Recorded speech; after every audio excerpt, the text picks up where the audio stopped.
Bem, para ser bem educado, boa noite a todos, não é isso? Dando sequência aqui, eu gostaria de mostrar para vocês algumas pesquisas mais que vão dar uma ideia sobre alguns dos fenômenos mais comuns que muitas vezes estão associados justamente às experiências fora do corpo. Como a Nancy disse, existe esse tal do estado vibracional, que acontece de maneira espontânea, muitas vezes, até associada à tal da catalepsia projetiva, como foi dita, mas que pode ser induzido, que pode ser provocado pela pessoa com algumas técnicas que depois, se tiver tempo, mostra até uns efeitos especiais que nós criamos como mecanismo didático para ensinar isso às pessoas, não é? Mas a ideia disso era justamente de ver o quê? Será que o nosso cérebro mostra alguma alteração no seu funcionamento enquanto a pessoa tem esse tal do estado vibracional? Como é difícil ter uma pessoa dentro de um equipamento, ou conectada, num caso espontâneo, então nós usamos justamente o estado vibracional quando provocado por alguém. Então quisemos ver justamente como que esse tal do estado vibracional poderia ser detectado. Mas isso nos levou também a ver e perceber outras coisas da natureza da própria tal da bioenergia. Como Nancy mencionava aqui, por exemplo, quando uma pessoa que diz o que é possível curar outra através da energia, o que é transmitido? O que é isso? Sabemos que não é eletricidade, não é calor, não é nenhuma destas formas de energia conhecidas que nós temos aqui. Minha área é justamente de engenharia eletrônica, quer dizer, é justamente de alguém mais ou menos conectado a isso.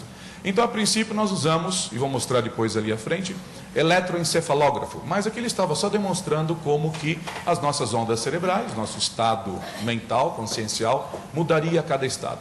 Então, no caso da ressonância magnética nuclear, o que é interessante, e aqui eu vou ter que suprimir muito, porque o tempo já está bastante aqui adiantado, não sei se vocês têm alguma ideia de como é que isso funciona. Vocês veem deixa eu mostrar aqui mais de perto. Vocês veem aqui no fundo, o que na verdade é só uma bobina, um eletroímã muito grande. Produz um campo magnético poderosíssimo. Isso aqui é na verdade refrigerado com hélio líquido, entra naquele estado que se chama supercondução, produzindo um campo magnético aqui milhões de vezes mais poderoso, por exemplo, que a própria Terra. O que acontece então é que a pessoa deitada, ela vai ali para dentro e esse equipamento então faz com que todos os prótons do nosso corpo, no caso da cabeça, eles se alinhem como se fossem as bússolas nossas dentro do campo magnético. Todas as bússolas apontam para o norte, porque estão submetidas a um campo magnético. Neste caso, todos os nossos prótons apontam na mesma direção e eles entram numa espécie de um movimento, chama de precessão. Sabe quando nós rodamos um peão, ele vai perdendo a velocidade e ele começa a rodar? É justamente isso que se chama a ressonância magnética nuclear. Então, todo mundo já ouviu falar de alguém, ou vocês mesmos, nós mesmos, que fomos fazer um exame de ressonância magnética nuclear. Já ouviram falar disso? Qual que é o objetivo? É não usar nenhuma forma de radiação, porque não existe, por exemplo, raio-x, isso não vai induzir mutação, isso não é perigoso, e permite obter uma imagem até dos chamados dos tecidos moles, quer dizer, não só dos ossos, e permite ter uma resolução, uma qualidade, vamos dizer assim, uma definição muito grande das estruturas de qualquer parte do corpo, mas nesse caso aqui, por exemplo, do próprio cérebro. Normalmente a ressonância, ela é usada, vou mostrar depois quando as imagens chegarem, para se ter uma ideia da imagem da estrutura anatômica dos nossos órgãos. Quer dizer, a pessoa tem, por exemplo, um aneurisma, ela tem um tumor no cérebro, mas existe uma variação, e por isso que está aquele F, que é de functional. Existe uma outra forma, na verdade é um software diferente, que faz com que a imagem, ela indique o grau de ativação de diferentes áreas do cérebro. Então, não sei se vocês já ouviram falar disso, se ouve cada vez mais sobre isso. Por exemplo, se coloca uma pessoa para fazer um cálculo mental, então certa área do cérebro vai estar mais ativa com aquilo. Os neurônios, então, quando eles se ativam, eles vão consumir mais oxigênio, e esta conversão do sangue arterial para o sangue venoso é que vai fazer, então, com que isso seja detectado pelo aparelho. Então, desta forma, começou a se ver o quê? Cada área nossa, como é que ela é ativada? Cada área do cérebro. Quando a pessoa tem memórias ou ela tenta recuperar memórias. Quando a pessoa tem uma emoção e assim por diante. Hoje em dia já se tenta ver, por exemplo, é possível detectar se uma pessoa, por exemplo, está mentindo. Hoje se vê uma série de funções, como vocês podem acompanhar aí nas revistas. Então, a nossa ideia foi justamente de usar essa tecnologia para ver quando nós fazemos o tal do estado vibracional, existe alguma mudança no cérebro físico? Por quê? Porque essa pergunta é importante para nós, que talvez aqui seja o ponto mais importante desse trecho da nossa palestra. O que nós queremos ver é justamente como a tal da consciência, que é algo mais do que matéria, mais do que energia, além de espaço, tempo. É muito difícil nós até conceituarmos o que é a tal da consciência. Como é que isso interage com o corpo físico humano, que é feito de matéria, reações químicas, energias físicas? Como que existe a ponte entre essas duas realidades?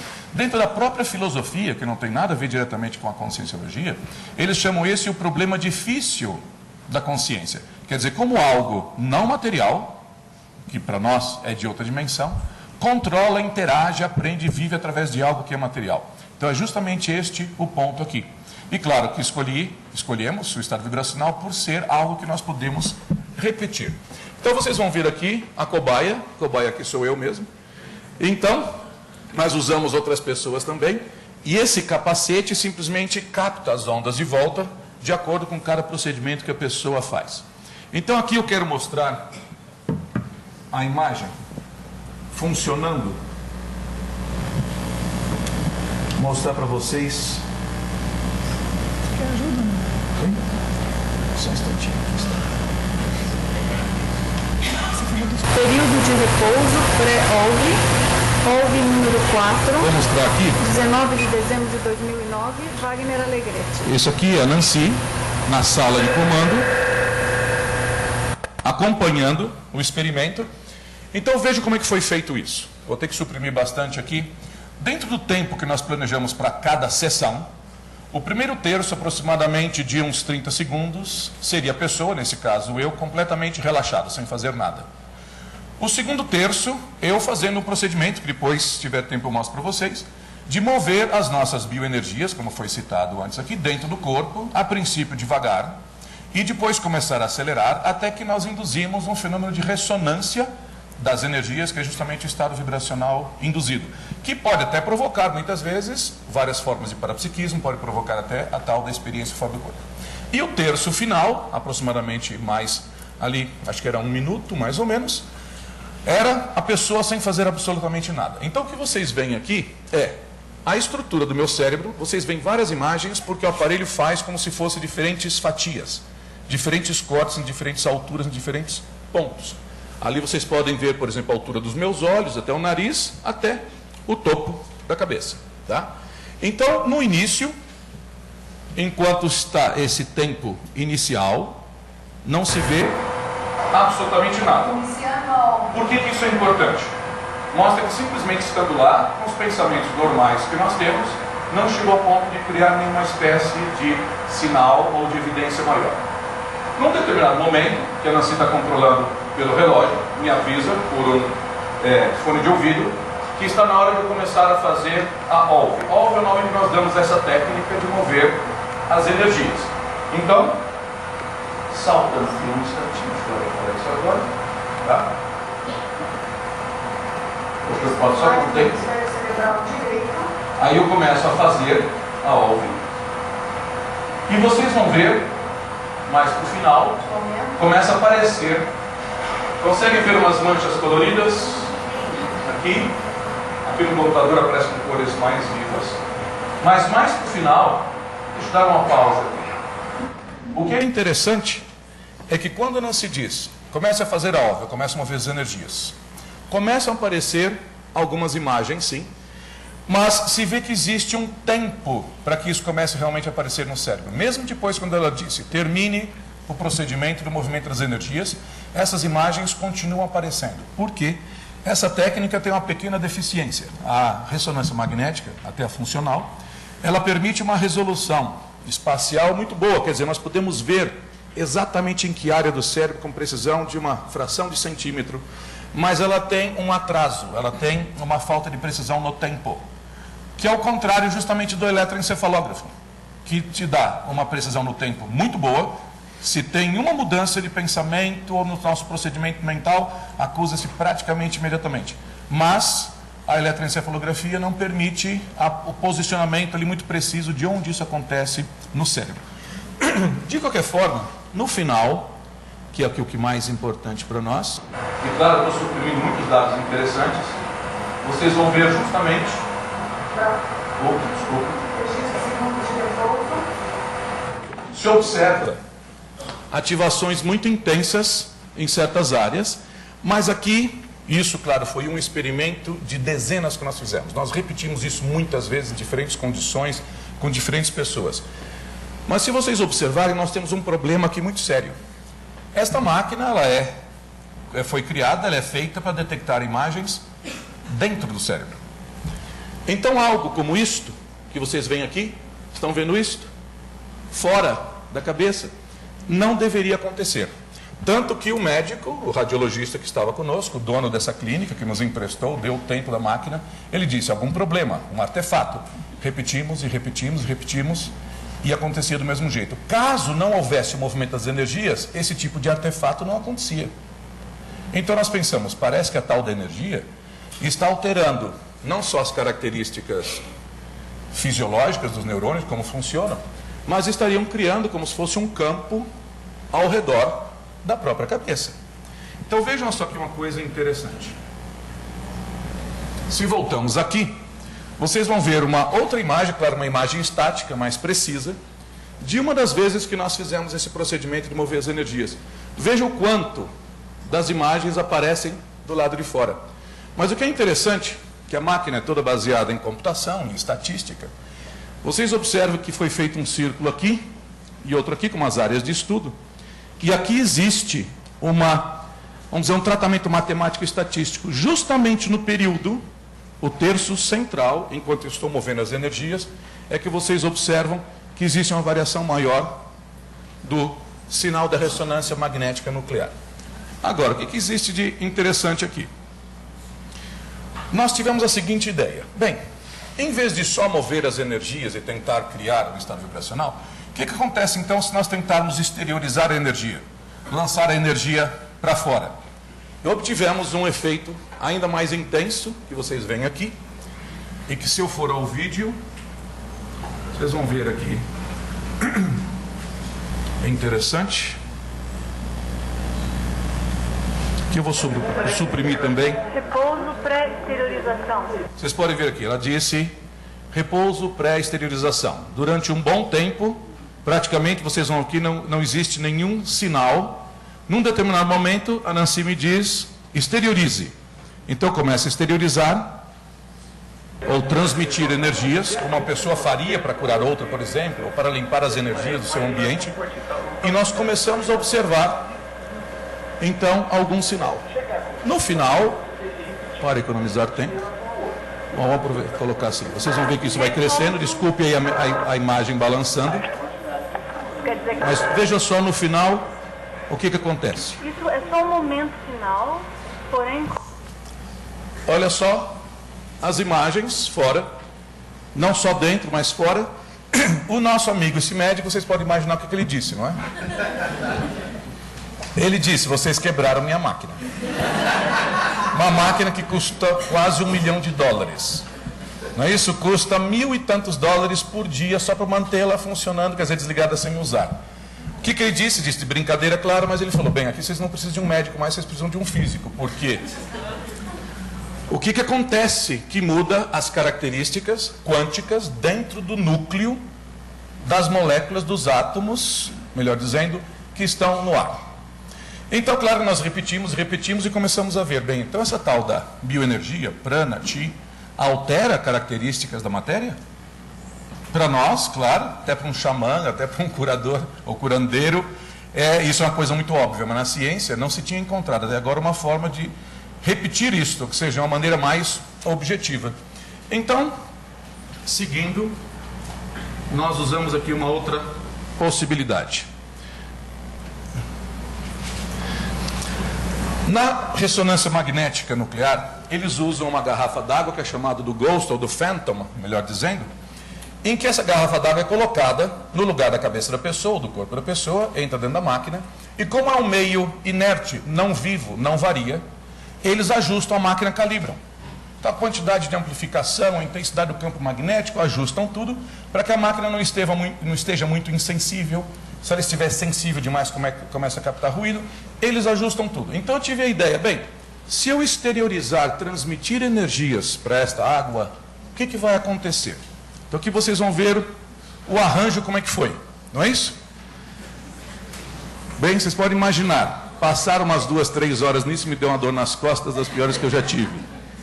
Fica a garrafa aqui, dentro dessa bobina que capta a tal da ressonância.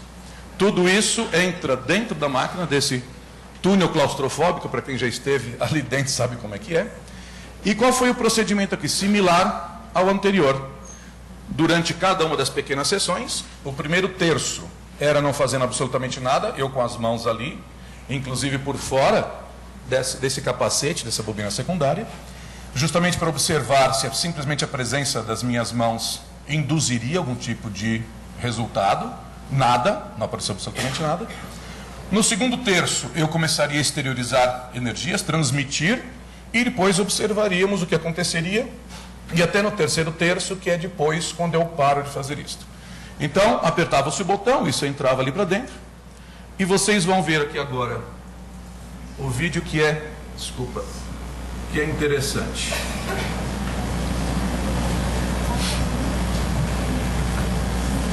Repouso da sessão número 3, Wagner Alegretti, usando um Phantom para registrar energia. Este é o momento de repouso. Como vocês podem observar, agora em vez do cérebro, com todas as suas estruturas, não é isto? Seus ventrículos, aquelas áreas escuras onde o líquido cefalorraquidiano circula, o que nós temos são só círculos cinzas, porque, na verdade, é uma garrafa com água e a máquina faz como se fosse diferentes cortes daquele meio inerte. Durante o início, não tem resultado nenhum. Depois, quando a Nancy me disse, energiza, mais ou menos por aqui, eu começo a transferir energia. O som que vocês escutam é justamente dessa grande máquina funcionando, e começamos a observar umas manchinhas coloridas aparecendo. Isso vai continuando, e vocês vão vendo que eu vou saltar alguns pontos. Vocês vão ver que vai ficando cada vez mais intenso. Aqui. Mais. Bem, quando chega mais lá para o fim, olha só o que aparece aqui.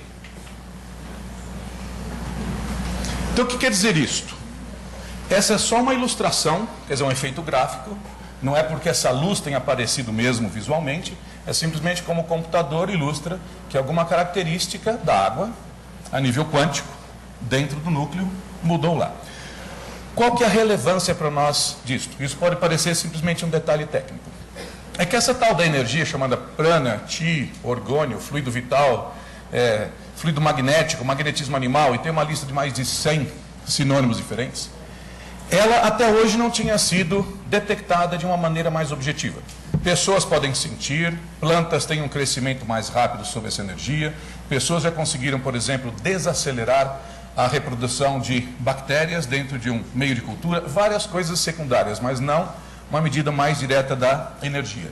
Esta energia para nós nos parece interessante, importante de ser estudada, porque é justamente uma das formas de nós, quem sabe, detectarmos, indicarmos, medirmos a presença da tal da consciência que nós falávamos antes. Muita gente chama, por exemplo, o que nós chamamos de consciência é o que muita gente chama de alma, espírito, essência, ego, e aí vai uma lista muito grande. Então, a consciência em si, tudo indica até agora que nós não tivemos meios ou formas de nós detectarmos diretamente. Mas, através desta energia, segundo o nosso modelo, é justamente como a consciência se conecta a um corpo físico como o nosso, e nós somos vivos justamente por causa dessa energia. Nós saímos do corpo e temos a projeção de maneira espontânea, como muita gente tem durante a noite, a Nancy explicava isso, de maneira provocada, porque existe uma mudança nessa tal dessa energia, de algum fator que nós ainda não compreendemos bem. Então, outros corpos mais sutis, eles se desconectam e eles saem do corpo. As pessoas podem ter telepatia por causa dessa conexão energética. Uma mãe ou um gêmeo, às vezes, sente o que está acontecendo, no caso da mãe, o filho. O gêmeo pode sentir o que acontece com o seu irmão gêmeo a uma distância muito grande. Muitas vezes o que acontece lá, a pessoa sente aqui. Não é só telepatia, mas é uma espécie de uma empatia, uma assimilação simpática, por causa dessa conexão energética. E claro, existe uma lista muito grande de fenômenos que até agora eram mais complicados de serem estudados, eram estudados praticamente através de meios estatísticos, não é isso? A telepatia, a clarividência é estudada com cartas, depois se contava o quanto aquilo desviava simplesmente vamos dizer, da coincidência, da chance pura. Mas talvez através disso nós possamos chegar a um ponto mais direto. Porque, por exemplo, se nós admitirmos esta hipótese de que nós somos mais do que o corpo físico, saímos do corpo espontaneamente algumas vezes, intencionalmente um pouco menos, mas ainda assim, como é que essa tal dessa consciência controla o cérebro físico? Quer dizer, se eu fizer um ato como este, qualquer médico vai dizer, bem, o cérebro aqui, um neurônio da área motora, me enviou um impulso e a mão fechou. Bem, alguém poderia perguntar, mas por que aquela área específica então emitiu esse primeiro impulso? Porque justamente a consciência, através desses outros corpos sutis, mas através de energia, provoca alguma mudança nos nossos neurônios, talvez semelhante a isso que nós vemos aqui, de tal forma que nós podemos fazer um movimento como este. Quer dizer, esta é uma forma que nós vemos não tanto para provar a existência das energias, mas quem sabe até também, não é isso, com a acumulação de mais fatos, mas justamente porque nos dá uma maneira de estudar uma série muito grande de fenômenos que até hoje foram muito difíceis de serem estudados. Como eu disse, não é tanto para provar, porque vocês sabem, quando a pessoa ela é cética daquele tipo de carteirinha resistente mesmo, não adianta a maior prova que você possa dar na frente dela, porque ela rejeita a prova. Eu dou muitas vezes esse exemplo, todos vocês já ouviram falar de Galileu Galilei, não é isso? Vocês sabem que a Inquisição foi atrás dele porque ele começou a dizer que nem tudo girava em torno da Terra, porque ele desenvolveu, ou melhor, aperfeiçoou o telescópio, a luneta, apontou na direção de Júpiter e começou a ver que tinha uns pontinhos luminosos, como pequenas luas, girando em torno de Júpiter. Bem, o Papa, a Inquisição foi atrás dele, e no meio do processo todo dele, ele montou a luneta durante a noite, apontou para Júpiter e convidou os bispos da época para olhar através da luneta, que ele poderia então provar o ponto de vista dele. Vocês sabem o que os bispos da época fizeram? Se recusaram a olhar através da luneta. Inteligente, não é isso?